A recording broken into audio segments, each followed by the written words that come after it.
Sa ulo ng mga nagbabagang balita.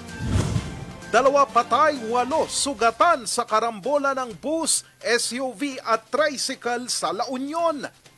49 na mga individual itinakbo sa pagamutan sa Baguio City matapos ang pagyanig ng magnitude 4.4 na lindol. 40 estudyante itinakbo rin sa pagamutan matapos mahilo habang nasa klase sa mga Taram, Pangasinan. Barangay Tanod nanapak ng kapwa Tanod sa Baguio City. At self-care at pamper day, handog ng pamahalang lokal ng mga aldan sa kanilang mga empleyado.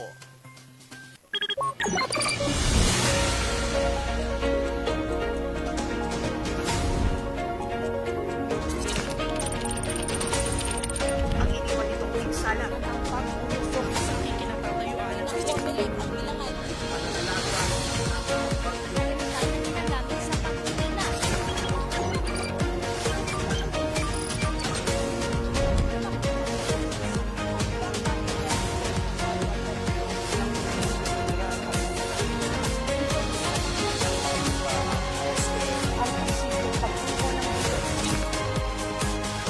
Mula sa News Center ng Orange Luzon, ito ang Luzon Headlines.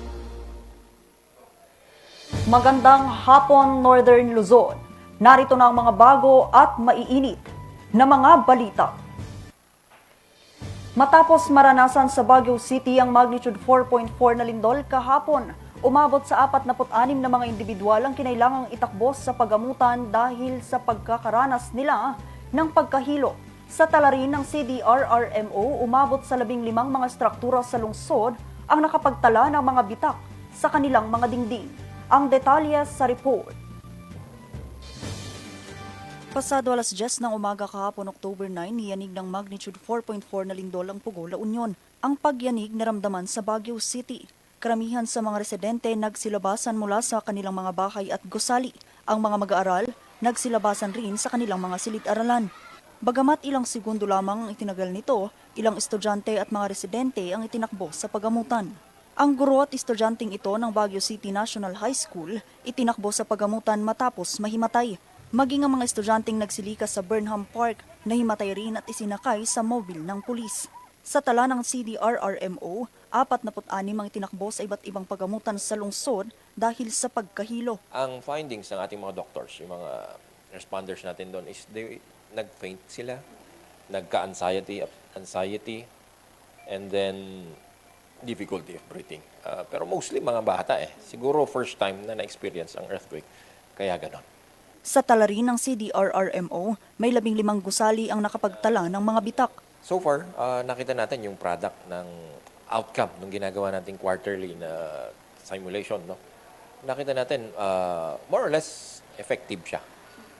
In a sense na majority, lalo na ang ating mga schools, na-implement po nila. Ang gap na nakita natin is itong mga household, itong mga businesses. And di ko alam kung hindi nila alam ang duct cover hold na simulation. Pero the thing there is nakita natin takbo agad, which should not be the case. Unang-unang gagawin natin pag earthquake, duct cover hold, and then pag tumila na yung shaking, tsaka tayo lalabas. Bagamat walang nasugatan sa lindol, mayroon namang mga paaralang napaghandaan ito. Isa na rito ang Crystal Cave Integrated School kung saan ang mga estudyante ay agad nagsuot ng safety hats. Yung mga bata we were very surprised na sila mismo very prepared sila. Kahit na hindi sasabi pa ni teacher na duct cover and hold, most of them already did the duct cover and hold na position. So after that, nung labasan na ng mga students, they were very orderly. Lahat talaga na-practice nung preparedness ng earthquake drills noon, ginamit talaga nila. Sa initiative nila, they want everyone to be ready when it comes to emergencies like this. Hindi lang naman sa earthquake, pati sa ibang emergencies. So, yung students during the earthquake drills, they are also trained how to properly wear the hats, kung saan nila makukuha yung hats nila, tapos yung mga go bags nila. So, ready sila.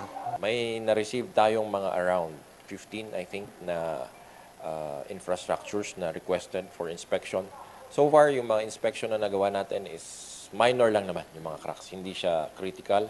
Isa rin sa mga hinangaan ng mga netizens ang duck cover and hold ng mga mag-aaral na ito sa Benguet National High School sa La Trinidad, Benguet. Paalala naman nila sa mga residente tuwing magkakaroon ng mga ganitong sakuna. Yung lagi nating sinasabi, lalo na sa ating mga barangays, no? Although ginagawa ni school, ginagawa ni LGU, ginagawa ng mga barangay officials, ang problema talaga natin yung mga household. Hindi sila nag-join. So yun na, nakikita natin ang importance sa pag-join natin sa mga earthquake simulations natin. So yung duck cover hold pa rin ang pinaka-effective na procedure natin.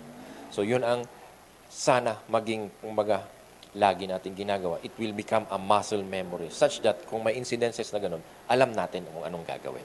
Wala naman nang naitalang aftershocks matapos tumama ang nasabing lindol. Vanessa Bugtong, RNG News. Sunod-sunod namang isinugod sa pagamutan ng 40 estudyanteng nahimatay mula sa isang national high school sa mga Tarem, Pangasinan. Ipinagtataka naman ng paaralan ng insidente dahil well-ventilated naman daw ang classrooms nila. Magbabalita, Charles Limon. Sunod-sunod na lumabas mula sa Macarang National High School sa Barangay Macarang, mga Tarem, Pangasinan ang mga ambulansya bandang alas 2 ng hapon, October 9. Ito'y matapos mahimatay habang nagkaklase ang ilang grade 10 students ng paaralan. Ako, minitis ako, ma'am, may mga nahihilo. So pumunta na ako sa clinic. O, tapos doon na-witness ko na the same from the same class, yung grade 10 na sinasabi ko, magagaling doon yung mga nahihilo na sunod-sunod. Noong una, isang section lang ng mga estudyante ang nahilo hanggang sa sumunod na ang 3 iba pang section. Agad namang rumesponde ang PNP at MDRMO at dinala ang mga estudyante sa pagamutan. Sa kabuuan, 54 na mga estudyante ang nahimatay pero 4 na pulang ang kinailangang dalhin sa pagamutan. Sa isinagawang pagsisiyasat ng paaralan, heat exhaustion, hyperventilation at anxiety ang naging rason ng pagkaimatay ng mga estudyante. Actually, yung iba doon sa first na nahilo, ang may report yung advisor na nag-practice daw sila ng sayaw ng 12 to 1. Para sa performance task daw nila sa MAPE. May iba daw na hindi po. May iba hindi po. Yung iba. Mangilan-ngilan na iba. Pero yung iba naman na natanong ko, kumain naman. Inimbestigahan din ito ng DepEd Region 1 pero ipinagtataka nila ang insidente. Ito'y kahit well-ventilated ang classroom ng mga estudyante at mayroon ding kuryente. Ventilated, pahalan, may 4 na ceiling fan, may isang wall fan at dalawa na stand fan. At open po yung mga bintana, wala pong mga kortina. Kaya masasabi po natin, sir, na well-ventilated yung nasabing paaralan. Oo. Pero ang nakapagtataka, bakit sumunod naman na lahat? Hindi naman sila nag-practice. Dahil dito, sinuspende ng paaralan ang pasok ng mga estudyante para inspeksyonin kung ano pa ang maaaring gawin ng paaralan para maiwasan ang ganitong insidente. Nakalabas din kinagabihan ang mga estudyante sa pagamutan maliban lang sa isang estudyante na mayroong kondisyon sa kalusugan. Ipinatupad muna ang online at modular classes ngayong araw, October 10 sa paaralan. Charles Nicolimon, RNG News. 2 naman ang patay habang 8 ang sugatan matapos salpugin ng isang SUV ang nakaparadang bus at tricycle sa gilid ng kalsada sa San Juan, La Union. Ang driver ng SUV nakaidlip di umano habang nagmamaneho. Magbabalita, Angel Arquero. Pinagtulungan hugutin mula sa pagkakaipit ang lalaking ito. Ang kanyang minamanehong bus kasi sinalpok ng isang SUV bandang alas 6 ng gabi kagabi October 9 sa Barangay Tabuk, San Juan, La Union. Pero bago pa man masalpok ng SUV ang bus, una muna nitong nabangga ang isang tricycle. Dito kita ang pagsaklolo ng mga otoridad sa duguang driver ng tricycle. Batay sa investigasyon ng ating kapulisan sa San Juan, La Union, yung tricycle at saka yung passenger bus ay nakapark doon sa may outer lane ng National Highway facing south direction. So, upon the investigation of our investigator, nag-counterflow itong eco-spot po natin, yung vehicle 3. Yun nga po, at nabangga niya yung dalawang nakapark dun sa may outer lane na facing south direction. Sa lakas ng banggaan, nasawi ang driver ng tricycle at pasahero nitong turista na residente ng Parañaque City. Sugatan naman ang 2 pang pasahero ng tricycle, driver ng pampasaherong bus at 5 sakay ng SUV kasama na ang driver nito. Maraming tao yung nakakita dun sa sasakyan na yun. Nag-overtake daw yung dito spot po natin. Marami po siyang dinaan ng sasakyan na lumigis po na buwan nung nag-pan po siya. Nag-overtake. Kaya napakabilis po niya at saka ginamit niya yung opposite lane na kalsada. Yung isa sa mga tinitignan natin kasi nasa ospital naman siya, medication pa yung driver. Ayun ba yung isang pan natin na pa-alcoholic breath din natin yung driver.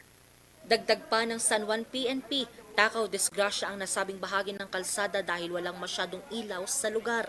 Naki-coordinate na rin tayo dyan sa mga LGUs na maglagay ng mga safety precautions dyan ng mga signages, including yung mga light para maging maliwanag yung area na yan sa kami mga signages. Magdahan-dahan po tayo, especially dito sa may mga area namin dito sa may La Union na alam naman natin na influx yung tao dito at saka mga sasakyan. So, pag mga hindi nyo kabisado yung kalsada, so magdahan-dahan po tayo sa pag-drive. Nagpapagaling pa sa pagamutan ang lalaking driver na SUV na mahaharap sa patong-patong na reklamo.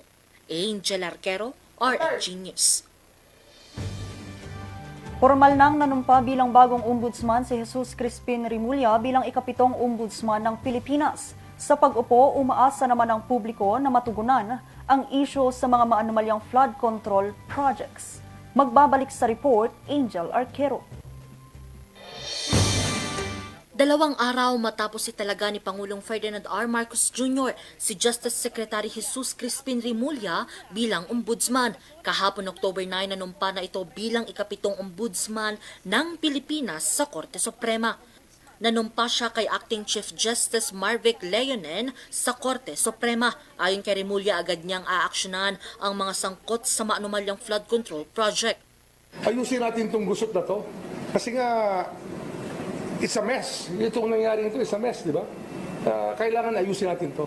We have to figure out how to get out of this as a better country. I think that this is an emergency situation pagdating sa nangyari sa DPWH. I think that we have to concentrate on that, do case build-up, and make sure that a very well-prepared case or cases. Anya, maaaring mabilisan na ang pag-iimbestiga dahil may mga ebidensya nang nakuha ang Department of Justice. Within the next few weeks, pag nag-file kami, ready kami for trial. So, PI na lang yan, preliminary investigation na lang. Pero tuloy-tuloy yan. On the evidence pa rin eh.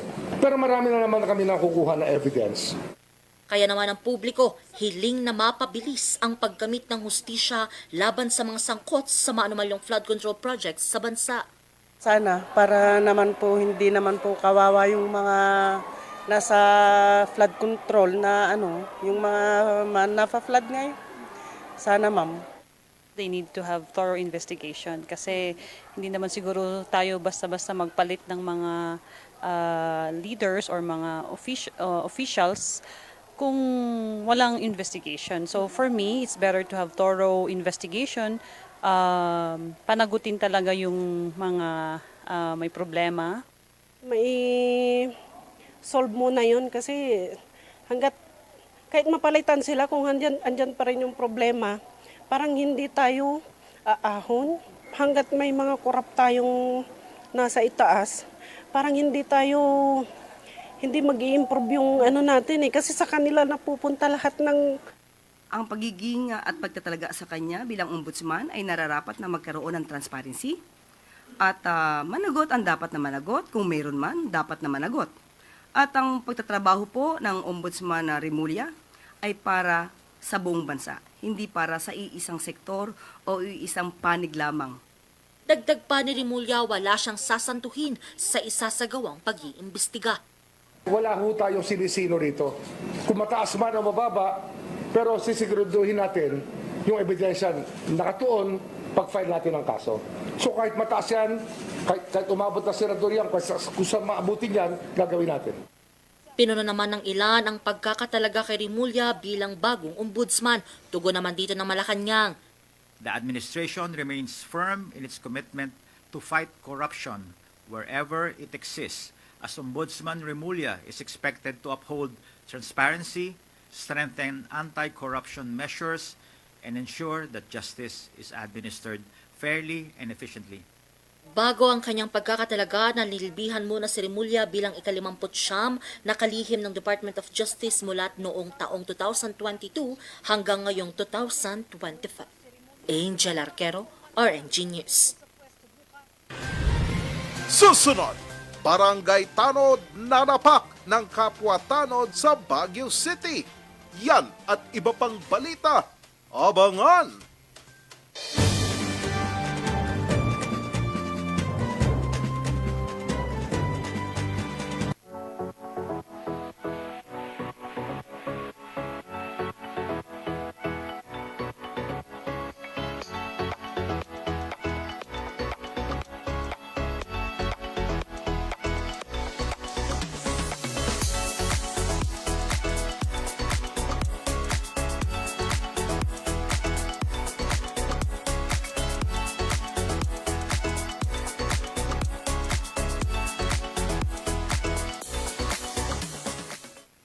Surf to Sawa with the most affordable prepaid fiber to home, powered by Converge. Enjoy unlimited internet for just 700 pesos a month. Walang lock-in period or kontrata. Napakamura at 4 pesos daily only. Mabilis at available nationwide. Visit us today at the ground floor of Baguio Methodist Building, Marcos Highway, in front of BGH Flyover, or like and visit our Facebook page, Highland Internet Surf to Sawa. Ang bahaging ito ay hatid sa inyo ng 2.188 Cafe, located at Ridgewood Hotel Mabuhay Accommodation at 17 Julian Felipe Street, Barangay Luwalhati, Baguio City. At ng Breezel Ridge Cafe, located at Breezel Ridge Residences Condominiums, Pacdal via Ambuclaw Road, open from 7 a.m. to 6 p.m. Maaari silang i-contact sa 0906-058-4232. Limang bisita. Bago ang first birthday niya. Protection for baby. Tara-tara na mga mami. Bakuna na nana. Bakuna na na. Protection for baby. Kumpletuhin na. Every day we are ready. Bakuna na nana. Pabakuna na sa mga barangay health centers near you. Isang paalala mula sa DOH Cordillera. Bulok, maliliit at hindi ba malusog ang inyong mga halaman? Omega Green ang kasagutan. Ihalo lang ang 2 kutsara nito sa isang maliit na container at kaunting tubig. Pagkatapos ay ihalo sa knapsack sprayer at pwede na itong spray sa mga pananim. Meron itong nitrogen, phosphorus, magnesium, copper at zinc na tumutulong sa pagpapaganda at pagpapabilis ng tubo, pagpapanatili ng nutrisyon, mas malagong mga dahon at panlaban sa mga sakit ng mga halaman. Hindi rin ito nakasasama sa kapaligiran. Pwede rin ito sa kahit anong klase ng halaman, mapa highland crops o lowland crops. Omega Green by Encam Agri-Marketing, the ultimate friend of farmers. Ang bahaging ito ay hatid sa inyo ng Puerto de San Juan Beach Resort Hotel and Residences. Puerto de San Juan Beach Resort Hotel and Residences, a high-end and exclusive residential enclave and boutique luxury resort located at the heart of San Juan La Union, the surfing capital of Northern Philippines.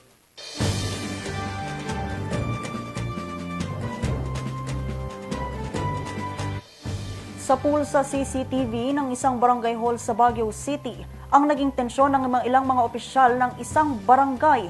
Ayon sa Association of Barangay Council o Liga ng mga barangay sa lungsod, kailangang pag-usapan muna ito sa barangay level. Ang detalye sa report. Sa videong kuha ng CCTV na ito, pasado alas 10 ng gabi noong Biyernes, October 3, makikita ang mga taong ito na nakaupo sa loob ng isang barangay hall.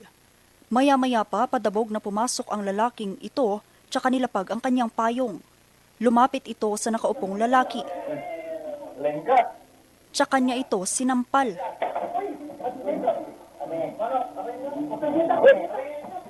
Lumapit ang isang lalaki para awatin ito pero napagbuntunan siya ng galit ng lalaki. Nagkasagutan pa ang mga ito.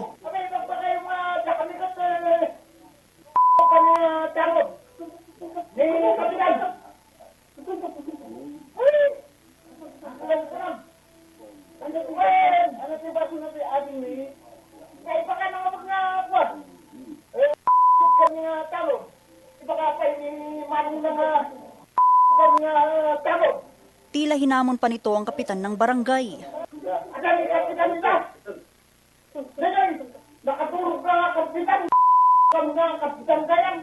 Pilit namang inawat ng ilang kalalakihan ang galit na lalaki. Pero tila ayaw nitong magpaawat. Nagsakitan din ako ko, yung baka ni kapitan na kami nga tanong. Kasi nga nagdilig pa kami. Wala tayo, kasi kami itong pangamot lang ako. Kumalma ito ng saglit, pero makalipas ang ilang minuto, nag-amok na naman ito. May sakamat. Na, kapitan! Marin ka! Magumay pang panama!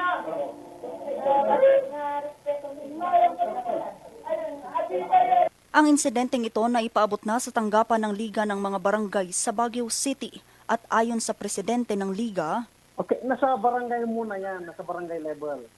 Yes, kasi internal problem ng barangay Pascal yan.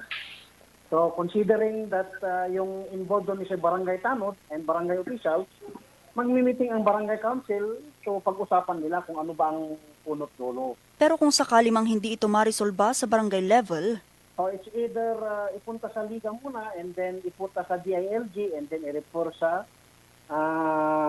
city council. ayon naman sa sangguniang panlungsod, hindi raw muna nila ito maaaring aksyonan habang wala pang naghahain ng reklamo laban sa sangkot. Hahayaan daw muna nila ang Liga ng mga Barangay na aksyonan ito. Anong mangyayari dyan? The barangay officials can motu proprio investigate and come up on what to do. They have the right to discipline their appointed employees in the barangay or itong mga volunteers natin, katulad yung mga tanod. At kung walang mangyayari doon sa barangay, they can elevate sa Sangguniang Panlungsod, being a disciplinary body. So magkakaroon kung involved ang barangay captain, ay siyempre magkakaroon yan ng whether or not the barangay officials committed the minor activities in the barangay because that is a working hours, no? So yun ang titingnan natin. In absence of any complaint na patungo sa amin, the head of the Liga ng mga Barangay has the right to investigate. So in which case, I will task the Liga ng mga Barangay President, Councilor Rocky Aliping, to do an investigation and to come up with a result. Suspension o ano. Ang kaya naman na pwedeng gawin lang ang sanggunian panlungsod through the committees of the barangay is that we will impose suspension on the barangay officials. Kung talagang yun ang dahilan at ano ba talagang nangyayari sa barangay na yan, we should impose disciplinary action against these people. Vanessa Bugtong, RNG News. Sa layuning itaas ang kamalayan ukol sa kalusugang pangkaisipan, nagsanib puwersa ang mga miyembro ng Lions International at mga kabataan sa isang parada sa Baguio City bilang bahagi ng pagdiriwang ng World Mental Health Day. Magbabalita Ron Maranan. Mental Health Services! Ito ang mga mensahe ng bawat miyembro ng Lions International District 301C Northern Philippines at ng iba pang grupo. Ito'y sa isinagawang Mental Health and Wellness Parade sa Baguio City ngayong araw, October 10. Mula Casa Vallejo, nagmarcha sila patungong Malcolm Square at dito sila nagsagawa ng maikling programa. Pakikiisa nila ito sa pagdiriwang ng World Mental Health Day. This is the very first time that Lions and Leos all around the globe celebrate or conduct this mental health awareness program because we are concerned on the mental health of everyone, affecting our emotional, physical, psychological well-being. Ang event na ito ay napaka-importante lalong-lalo na ngayon dahil napakadai tayong stress factors. And napaka-importante na bawat isa sa atin ay bigyan natin ng halaga ang ating kaisipan. Kasi pagkaisipan ng inisip mo, kasama na rin ang kalooban, lalong-lalo na sa mga kabataan. Nakiisa rin dito ang sektor ng kabataan. Kanilang panawagan, pagtuon ng pansin ng pamahalaan ang hinaing ng publiko sa problema sa mental health ng mga Pilipino. Mostly po teenagers or students po yung parang nagsasuffer po sa mental health or depression, ganyan. So parang we need to be fully aware po sa mga ganitong bagay and kailangan po natin na magtulungan or check each other po sa bawat pinagdadaanan. Kung particular po sa sektor ng kabataang estudyante, gusto po natin na maging mas marami pa yung mga serbisyong pangkaisipang pangkalusugan na binibigay sa loob mismo ng ating mga pamantasan, meaning hiring more guidance counselors, creating safe physical spaces wherein mental health problems can be addressed such as that.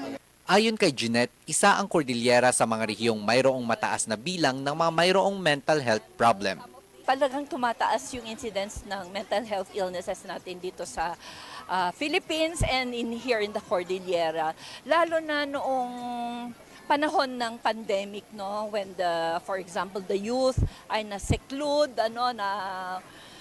hindi nila nakikita ang kanilang mga friends, mga bata hindi na pwedeng makapaglaro. Itong Mental Health Day, it is seen as a way by which tayo ay magkaroon ng greater awareness on the incidence of mental health, no? And then greater understanding and greater way of being able to handle these issues. Naghatid din ang Lions International ng iba't ibang serbisyong pangkalusugan at pangkaisipan tulad ng diabetes screening, BP monitoring, libreng gupit at masahe para sa lahat. Sa mga nakakaranas ng mental health problem sa Baguio City, maaaring tumawag sa Mental Health and Wellness Unit ng City Health Services Office o di kaya sa 911. Maaari ring tumawag sa National Center for Mental Health Crisis Hotline. Ron Maranan, RNG News. Ilang araw nga ba ang kailangang antayin bago makapagpakasal uli ang isang nabiyuda? Sasagutin yan ni Attorney Edgar M. Avila sa Ikaw at ang Batas.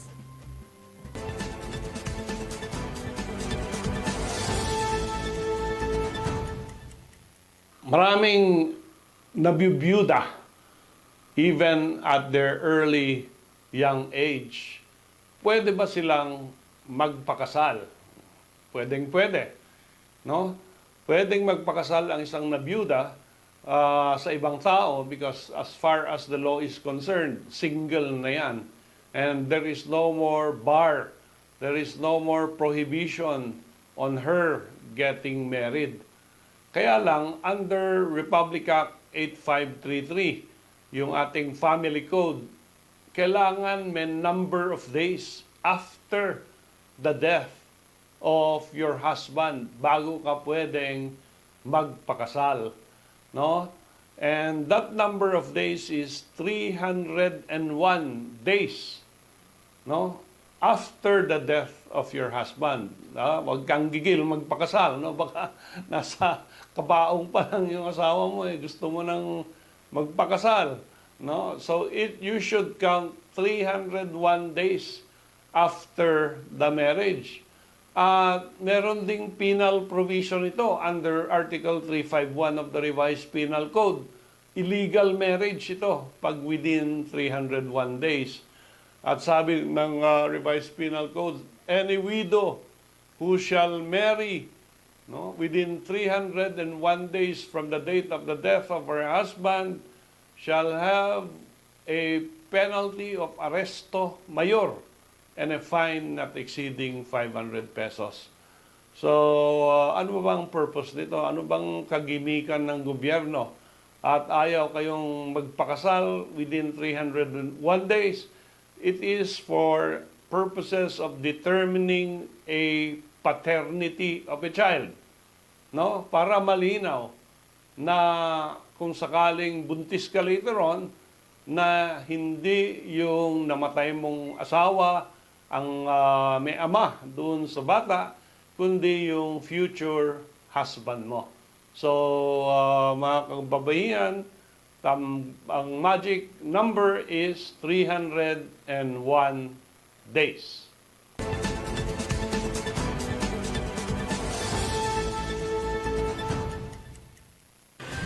Susunod, Self-Care at Pamper Day, handog ng pamahalang lokal ng mangaldan sa kanilang mga empleyado. Ang detalye, abangan!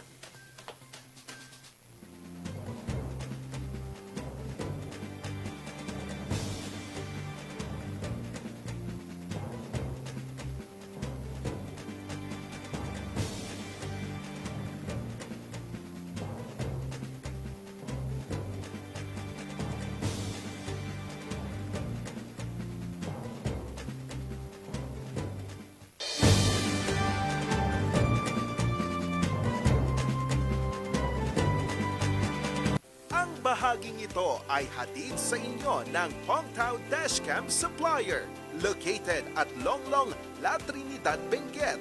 Pongtao, para sa mga kailangan ng inyong sasakyan. Ang bahaging ito ay hatid sa inyo ng Homebound Furniture Plus. Offers home, outer, office, and customized furniture. Located at ground floor Centerpoint Plaza, Bakaking Central Marcos Highway, Baguio City. Visit now! 7 Healthy Habits para sa Healthy Pilipinas. Sa iba'y handa ang balikat ng may karamay sa bigat. Sila'y iniingatan, ngunit sarili huwag kalimutan. Mahalaga ka. Dumit na yan, kalusugan ay unahin at mga nahin ng mamamayan ay Healthy Pilipinas. Malakas sa magandang bukas. Ang bawat Pilipino sa mundo, sa ulado ang ito. Sa Healthy Habits ko na to. Para sa Healthy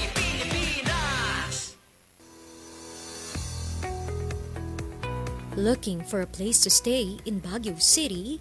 Find your calm at Hotel Supreme. A good dip at their pool.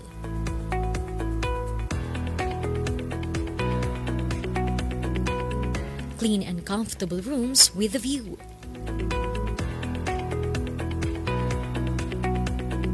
Accommodating staff.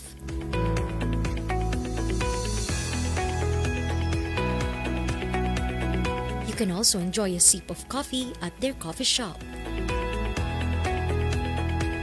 Good food for a good mood at their restaurants. Spacious halls for events, and many more. A perfect balance of business and relaxation, all at Hotel Supreme. Every musician remembers their first note. Their first spark. Whether you're just starting out or ready for the big stage, Mozar Music has the gear to get you there. Guitars, drums,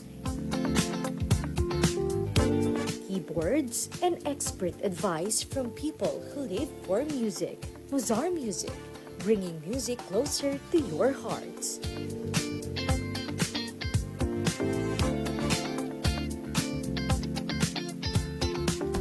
Mozar Music since 1976.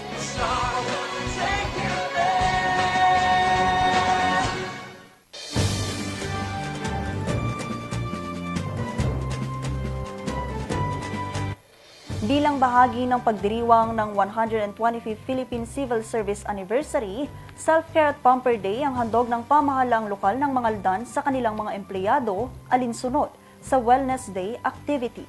May kwento si Val Dismaya. hair spa, pedicure, manicure, at ilan pang self-care treatments. Yan ang alok ng pamahalang lokal ng Mangaldan para sa kanilang mga kawani.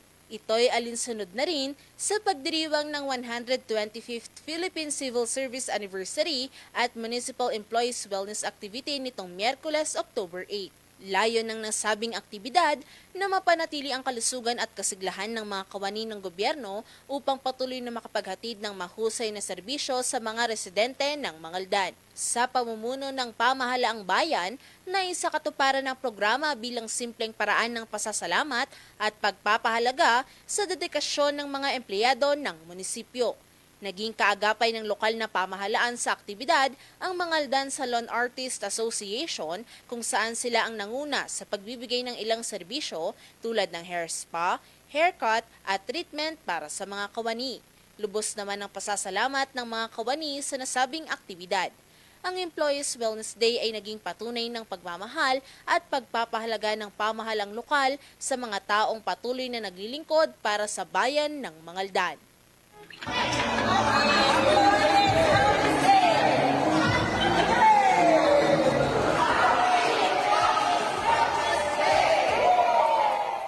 Valerie Dismaya, RNG News. Sa lagay ng panahon, nakalabas na sa Philippine Area of Responsibility ang binabantayang low pressure area. Bagamat malayo na ito sa bansang extension ng kaulapan nito, ay nagpapaulan pa rin sa Metro Manila, Central Luzon, Calabarzon, Bicol Region at nalalabing bahagi ng Mimaropa. Kalat-kalat namang pag-uulan ang idudulot ng southwesterly wind flows sa Mindanao, Visayas at Palawan. Local thunderstorm naman ang magpapaulan sa nalalabing bahagi ng Luzon. At tinangalamin ang posibleng maging lagay ng panahon sa iba pang parte ng Northern Luzon ngayong weekend.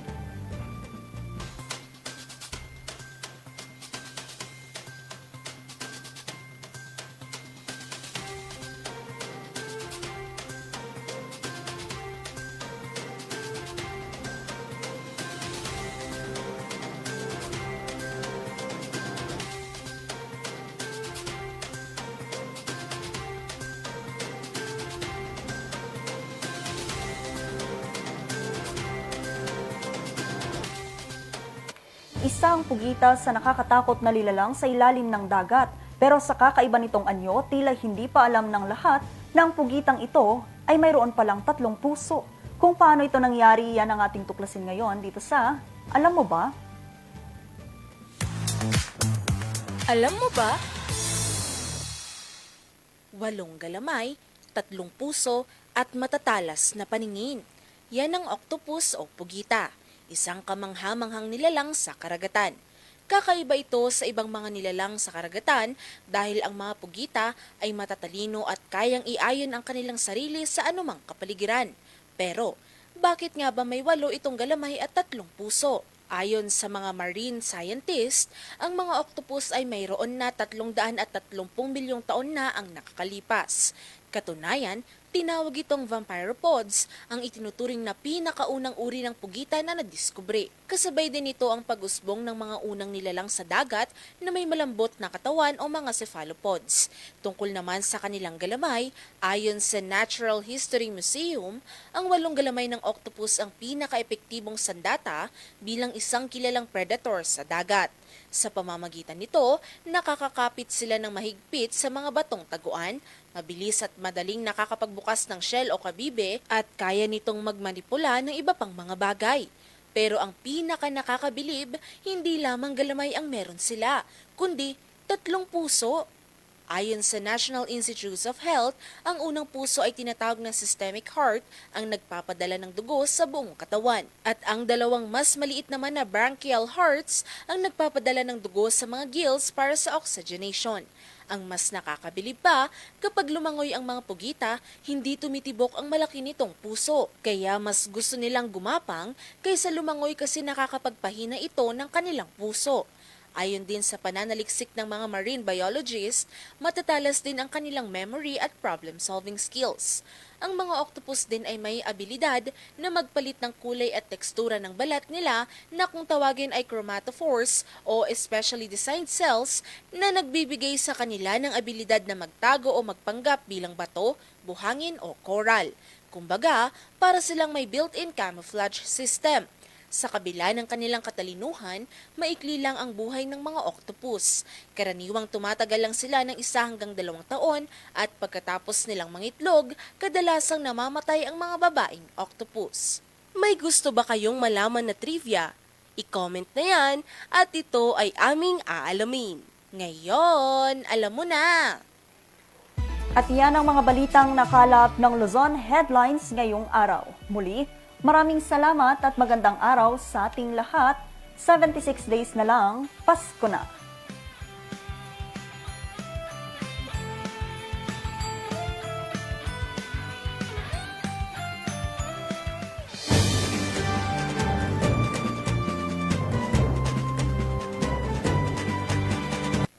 Members KBP, kapisanan ng mga broadcaster ng Pilipinas.